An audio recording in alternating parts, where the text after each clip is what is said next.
Hi guys, Infosys का quarter one का result आ चुका है। अगर रेवेन्यू देखें तो पिछला क्वार्टर में जो 46,400 करोड़ था और पिछले ईयर सेम क्वार्टर में 42,279 करोड़ था, वो बढ़ के हो गया 48,211 करोड़। तो रेवेन्यू में हार्डली क्वार्टर ऑन क्वार्टर सिर्फ 4% का जंप है एंड ईयर ऑन ईयर 14% का इंक्रीमेंट है। इंडियन करेंसी में आपको ये ज्यादा लग सकता है, लेकिन अगर डॉलर के टर्म पे देखें तो ये ईयर ऑन ईयर हार्डली 3% का ग्रोथ है in terms of dollar and quarter on quarter 1.3% का अप है। एंड कंपनी ने भी लगभग 1 से 2% का ही ग्रोथ का प्रोजेक्शन दिया था लास्ट क्वार्टर में। एक्सपेंसेस अगर देखें तो लगभग लास्ट ईयर सेम क्वार्टर में 33,581 करोड़ हो गया था, जो कि अभी बढ़ के हो गया 38,167 करोड़। तो ये भी क्वार्टर ऑन क्वार्टर देखा जाए तो लगभग 4% का जंप है एंड ईयर ऑन ईयर 14% का जंप है। मतलब रेवेन्यू जिस रेट से ग्रो किया, एक्सपेंसेस भी उसी रेट से ग्रो कर गया। इसको अगर डॉलर के टर्म पे देखा जाए तो ये बहुत ज्यादा इनकरेजिंग नंबर तो नहीं है। प्रॉफिट देखा जाए तो जो पिछले ईयर सेम क्वार्टर में लगभग 6,924 करोड़ था, वो बढ़ के हो गया 7,775 करोड़। अगर क्वार्टर ऑन क्वार्टर देखा जाए तो ये डिक्लाइनिंग है, लगभग 8.6% का डिक्लाइनिंग है। लेकिन ईयर ऑन ईयर अगर देखा जाए तो ये लगभग 12% का अप है। और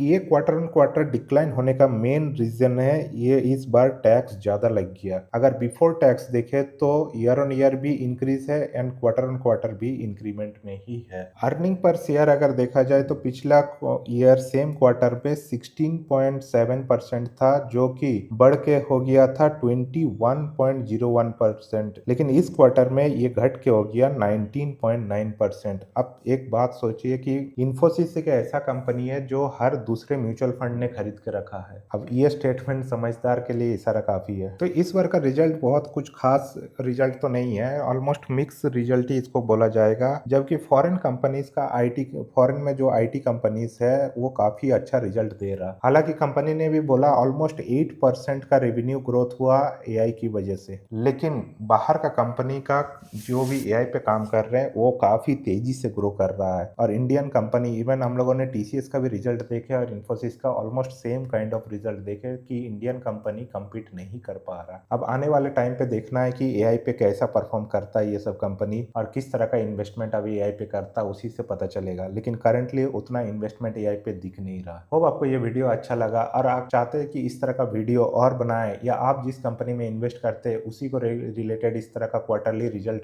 को हम लोग एनालाइज करें, तो चैनल को सब्सक्राइब कीजिए एंड कमेंट में उस कंपनी का नाम लिख दीजिए। Thank you.